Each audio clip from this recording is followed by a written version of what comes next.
Class 10th NCERT विज्ञान का आज हम पहला पाठ शुरू करने वाले हैं, जिसका नाम है रासायनिक अभिक्रिया एवं समीकरण। पाठ का नाम है रासायनिक अभिक्रिया एवं समीकरण, केमिकल रिएक्शन एंड इक्वेशन।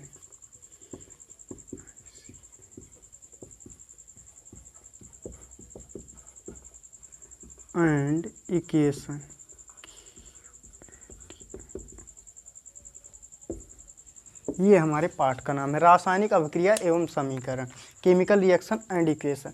तो रासायनिक अभिक्रिया एवं समीकरण के बारे में पढ़ने से पहले हम रासायनिक अभिक्रिया क्या है जान लेते हैं। रासायनिक अभिक्रिया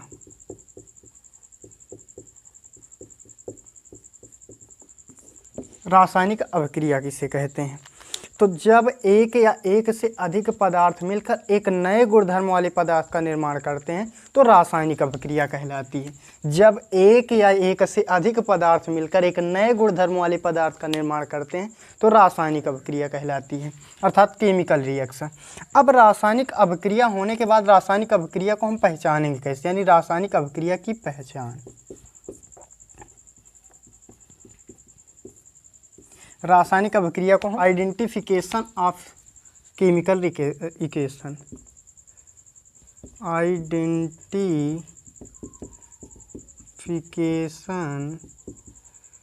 ऑफ केमिकल रिएक्शन, अर्थात रासायनिक अभिक्रिया की पहचान, in identification of chemical reaction. तो रासायनिक अभिक्रिया को हम पहचानेंगे कैसे? तो इसके अनेक कारण हैं, पर मुख्य 4 कारण हैं। पहला क्या होगा? अवस्था में परिवर्तन। क्या हो जाएगा? अवस्था में परिवर्तन। दूसरा क्या हो जाएगा? रंग में परिवर्तन। रंग में परिवर्तन। तीसरा क्या हो जाएगा? अवस्था में परिवर्तन, रंग में परिवर्तन, ताप में परिवर्तन।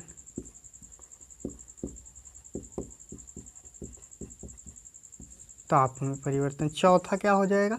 गैस का निकलना। तो मुख्य यही 4 कारण होते हैं, और इसके अनेक कारण होते हैं पर मुख्य 4 ही होते हैं। अवस्था में परिवर्तन अर्थात चेंज इन स्टेट। रंग में परिवर्तन अर्थात चेंज इन कलर। ताप में परिवर्तन अर्थात चेंज इन टेम्परेचर। गैस का निकलना अर्थात गैस रिलीज। तो रासायनिक अभिक्रिया की पहचान क्या होगी? अवस्था में परिवर्तन, रंग में परिवर्तन, ताप में परिवर्तन, गैस में परिवर्तन, अर्थात change in state, change in colour, change in temperature, gas release. इन सब के बारे में जानने से पहले एक चीज़ हमको जानना होगा, परिवर्तन क्या है। परिवर्तन का मतलब होता है बदलाव। परिवर्तन अर्थात जिसे इंग्लिश में कहते हैं चेंज। चेंज मतलब बदलना या फिर परिवर्तन। तो जो ये चेंज है, ये परिवर्तन, हमारे चारों ओर अनेक प्रकार के परिवर्तन होते रहते हैं। और परिवर्तन जो होता है ये 2 प्रकार का होता है। कौन कौन सा? तो पहला होता है भौतिक परिवर्तन और दूसरा होता है रासायनिक परिवर्तन, अर्थात भौतिक परिवर्तन और रासायनिक परिवर्तन। भौतिक परिवर्तन को कहते हैं फिजिकल चेंजेस, और रासायनिक परिवर्तन को केमिकल कहते हैं, केमिकल चेंजेस। तो परिवर्तन 2 प्रकार के होते हैं, एक भौतिक परिवर्तन होता है, एक रासायनिक परिवर्तन होता है। तो परिवर्तन का मतलब होता है बदलना, किसी भी चीज़ में बदलाव कर देना। जैसे ये मार्कर है, ये बदलाव हो गया। फिर से इसको बंद कर दिया, इसमें परिवर्तन हो गया। तो बदलना परिवर्तन जो होता है ये दो प्रकार का होता है, एक भौतिक परिवर्तन, एक रासायनिक परिवर्तन। भौतिक परिवर्तन अर्थात फिजिकल चेंजेस किसे कहते हैं? तो जब किसी वस्तु में परिवर्तन किया जाए और वस्तु को उस स्थिति में दोबारा पाया जा सके। जैसे ये मार्कर ऐसे हैं और इसको अगर हम कैप निकाल दें तो ये परिवर्तन हुआ, और फिर से लगा देंगे तो मार्कर फिर से उसी स्थिति में आ गया, तो ये हमारा भौतिक परिवर्तन कहलाएगा। लेकिन रासायनिक परिवर्तन में क्या होता है? रासायनिक परिवर्तन में जब किसी वस्तु में या पदार्थ में रासायनिक परिवर्तन होता है तो पदार्थ या वस्तु को उस स्थिति में नहीं पाया जा सकता, एक नया पदार्थ का निर्माण हो जाता है। जिसे अगर कह दिया जाए लाइट का जलना यानी बल्ब का जलना कौन सा परिवर्तन है? तो भौतिक परिवर्तन, क्योंकि बल्ब जलेगा बुझ जाएगा फिर जल जाएगा। बल्ब का फूटना कौन सा परिवर्तन है? तो रासायनिक परिवर्तन। कागज़ का फटना कौन सा परिवर्तन? भौतिक परिवर्तन, क्योंकि कागज़ जो फटेगा उसमें केमिकल सेम रहेंगे। लेकिन कागज़ का जलना कौन सा परिवर्तन? रासायनिक परिवर्तन, क्योंकि कागज़ जलने के बाद राख बन जाएगा और राख से कागज़ नहीं बना सकते। दूध का गर्म होना कौन सा परिवर्तन? भौतिक परिवर्तन। दूध का फटना रासायनिक परिवर्तन। तो परिवर्तन हमारे दो प्रकार के होते हैं, एक भौतिक परिवर्तन, एक रासायनिक परिवर्तन। भौतिक परिवर्तन में वस्तु जब परिवर्तित होती है तो फिर से वस्तु को उस स्थिति में पाया जाता है, जबकि रासायनिक परिवर्तन में ऐसा नहीं होता है। और जब किसी वस्तु में रासायनिक परिवर्तन हो गया तो हम कह देंगे कि रासायनिक अभिक्रिया हुई है,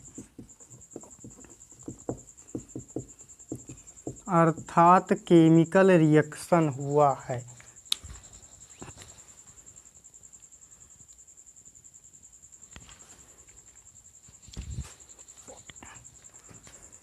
तो जब किसी वस्तु में परिवर्तन दो प्रकार के होते हैं, एक भौतिक परिवर्तन, एक रासायनिक परिवर्तन। अब इस समय हम देखते हैं क्या होता है अवस्था में परिवर्तन। तो अवस्था में कैसे परिवर्तन होगा? तो ठोस ठोस में बदल सकता है, या ठोस द्रव में बदल सकता है, या ठोस गैस में बदल सकता है। गैस गैस में बदल सकता है, गैस ठोस में बदल सकता है, गैस द्रव में बदल सकता है, द्रव गैस में बदल सकता है, द्रव द्रव में बदल सकता है, द्रव ठोस में बदल सकता है। आपकी स्क्रीन पर दिखाई देगा। रंग में परिवर्तन का मतलब उसका जो कलर होगा वो बदल जाएगा। जब किसी पदार्थ या किसी वस्तु में रासायनिक अभिक्रिया होगी, अर्थात रासायनिक परिवर्तन होगा, तो हम कह देंगे रासायनिक अभिक्रिया हुई है। और रासायनिक अभिक्रिया होगी तो अवस्था में परिवर्तन हो सकता है, रंग में परिवर्तन हो सकता है, ताप में परिवर्तन हो सकता है। जिस टेस्ट ट्यूब में हम उसकी अभिक्रिया कराएंगे, ये टेस्ट ट्यूब कभी कभी गर्म होती है और कभी कभी ठंडी हो जाती है। तो ताप में परिवर्तन, परिवर्तन का मतलब बदलना। गैस का निकलना, तो गैस का निकलना यानी अगर जैसे हम कागज़ को जला दें तो कागज़ जलने के बाद राख बन जाएगा, और जब जलेगा तो उसमें से कार्बन डाइऑक्साइड गैस निकलेगी। तो जब भी अभिक्रिया होगी तब गैस भी निकलेगी। ठीक, तो अवस्था में परिवर्तन हो सकता है, रंग में परिवर्तन हो सकता है, ताप में परिवर्तन होता है, गैस का निकलना हो सकता है। ये चार मुख्य कारण थे। और एक बात, अगर किसी भी रासायनिक अपक्रिया को होना है, किसी भी अपक्रिया को होना है तो किसी न किसी ऊर्जा की आवश्यकता होती है। उस ऊर्जा का नाम क्या होता है? तो उस ऊर्जा का नाम है संक्रियण ऊर्जा। किसी भी अभिक्रिया को होने के लिए एक ऊर्जा की आवश्यकता होती है, उस ऊर्जा का नाम है संक्रियण ऊर्जा। अब आइए हम समझते हैं रासायनिक अभिक्रिया होने के बाद हम उसको लिखेंगे कैसे या बताएंगे कैसे। पदार्थ में रासायनिक अभिक्रिया हो जाएगी तो उसको हम जो लिखते हैं उसे कहते हैं रासायनिक समीकरण। रासायनिक समीकरण अर्थात केमिकल इक्वेशन। रासायनिक समीकरण, जिसे मैं एक एग्जाम्पल ले लेते हैं। मान लो मैग्नीशियम धातु को वायु मतलब ऑक्सीजन में जलाने से मैग्नीशियम ऑक्साइड प्राप्त होता है। अर्थात जैसे अभिक्रिया कराएं मैग्नीशियम धातु को वायु मतलब ऑक्सीजन में जलाने पर, जलाने से या जलाने पर लिख लो, जलाने पर मैग्नीशियम ऑक्साइड प्राप्त होता है। यानी मैग्नीशियम को वायु मतलब ऑक्सीजन की उपस्थिति में जब जलाया जाता है तो मैग्नीशियम ऑक्साइड प्राप्त होता है। अब ये लिखने की विधि थी, यानी कोई भी अभिक्रिया जब होगी, अभिक्रिया की परिभाषा क्या होती है, एक या एक से अधिक। यहाँ पर देखो एक मैग्नीशियम है और एक ऑक्सीजन है, एक से अधिक, एक भी हो सकता है एक से अधिक भी हो सकता है। एक या एक से अधिक पदार्थ मिलकर एक नए पदार्थ का, एक नए गुणधर्म वाले पदार्थ का निर्माण करते हैं तो रासायनिक अभिक्रिया कहलाती। अभिक्रिया को लिखा कैसे जाता है, तो मैग्नीशियम धातु को वायु में जलाने पर मैग्नीशियम ऑक्साइड प्राप्त होता है। जो लिखा जाता है उसे ही रासायनिक समीकरण कहा जाता है। और इस समीकरण को हम वाक्य समीकरण कहते हैं। कौन सा समीकरण कहते हैं, वाक्य समीकरण कहते हैं। तो जो साइंटिस्ट थे, जो वैज्ञानिक थे, उन्होंने इसको पढ़ा, मैग्नीशियम धातु को वायु में जलाने पर मैग्नीशियम ऑक्साइड प्राप्त होता है। जब भी कोई हमसे पूछेगा अभिक्रिया कौन सी हुई, मैग्नीशियम धातु को वायु में जलाने पर मैग्नीशियम ऑक्साइड प्राप्त हो। इतना बोलने में हमको काफ़ी समय लगता है। तो जो साइंटिस्ट थे, जो वैज्ञानिक थे, इस चीज़ों को छोटा करने का प्रयास किए और इसको छोटा कर दिए। छोटा कैसे किए, वाक्य समीकरण से शब्द समीकरण बना दिए। कौन सा समीकरण बना दिए, शब्द समीकरण, अर्थात वर्ड इक्वेशन।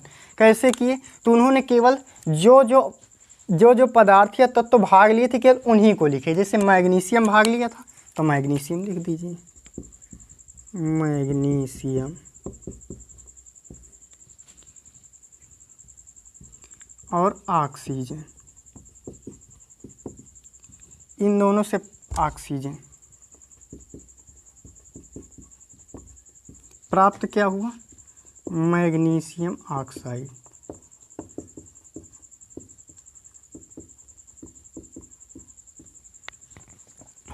तो मैग्नीशियम ऑक्सीजन, मैग्नीशियम ऑक्साइड। अब एक समस्या और आई, जब वाक्य समीकरण को शब्द समीकरण में चेंज किया गया तो एक समस्या और आई। कौन सी समस्या आई, अब हम पहचानेंगे कैसे कि कौन से पदार्थ भाग लिए हैं और कौन से पदार्थ निर्मित हुए हैं। तो ये दोनों अभिक्रिया में भाग लिए हैं, तो इन जो अभिक्रिया में भाग लेते हैं उनको हम अभिकारक कहते हैं। उनका नाम क्या होता है, अभिकारक, अर्थात जिसे इंग्लिश में कहते हैं रिएक्टेंट, अर्थात अभिकारक। और जो अभिक्रिया के फलस्वरूप प्राप्त होता है उसे उत्पाद कहते हैं, उसे उत्पाद कहते हैं, अर्थात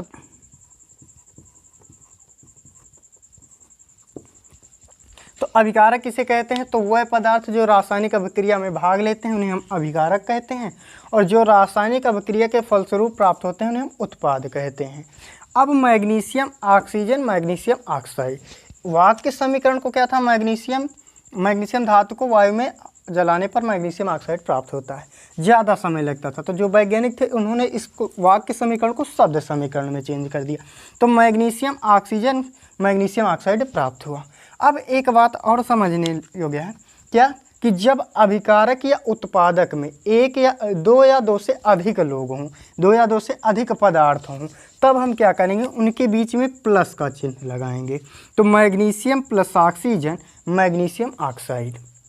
एक चीज़ और बचा है, क्या करना है, ये हमारे अभिकारक हैं, ये दोनों कौन क्या हैं, अभिकारक हैं, और ये जो बना है ये क्या है, उत्पाद है। इन दोनों को समझने के लिए या इन दोनों को अलग करने के लिए एक तीर का निशान लगता है जिसे एरो कहा जाता है, और ये तीर हमेशा अभिकारक से उत्पादक की ओर होगी, यानी जिस तरफ पदार्थ होंगे उस तरफ से अभिकारक की ओर होगी, उत्पाद की ओर होगी ये तीर, और इस तीर का नाम क्या होता है, तो एरो होता है।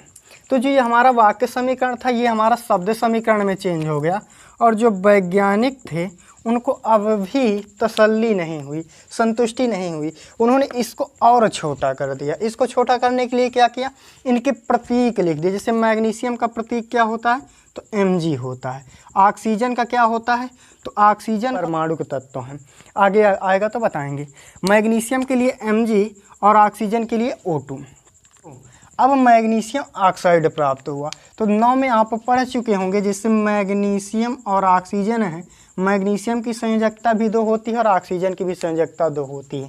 अगर दोनों को सरल कर लिया जाए तो 1:1, इसका गुणा इधर, इसका गुणा इधर, यानी Mg1O1, इसी को हम चाहें तो क्या लिख सकते हैं,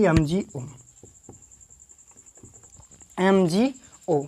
तो ये जो बना, अब जो ये लिखा गया, इस तरफ वाले को तो हम अभिकारक कहते हैं और इसे उत्पाद कहते हैं, और इस पूरे को हम कहते हैं रासायनिक समीकरण, अर्थात केमिकल इक्वेशन, रासायनिक समीकरण।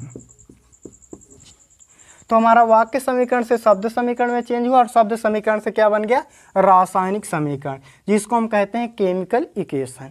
रासायनिक समीकरण की परिभाषा क्या होती है, तो किसी भी अभिक्रिया में, किसी भी अभिक्रिया में अभिकारक, अभिकारक मतलब जो भाग लें, तथा उत्पादक, अभिकारक एवं उत्पादक के प्रतीक, यहाँ पर मैग्नीशियम का Mg, ऑक्सीजन का O, मैग्नीशियम ऑक्साइड का MgO। तो किसी भी रासायनिक अभिक्रिया में अभिकारक एवं उत्पादक के प्रतीकों तथा सूत्रों का संक्षिप्त, संक्षिप्त का मतलब छोटा, ये इतना बड़ा था, इसको छोटा करके कितना बड़ा बना दिया गया, Mg+O2 MgO। तो मैग्नीशियम धातु को वायु में जलाने पर मैग्नीशियम ऑक्साइड प्राप्त होता है, इतना ना कहने के बजाय Mg+O2 एरो MgO कह दिया जाता है।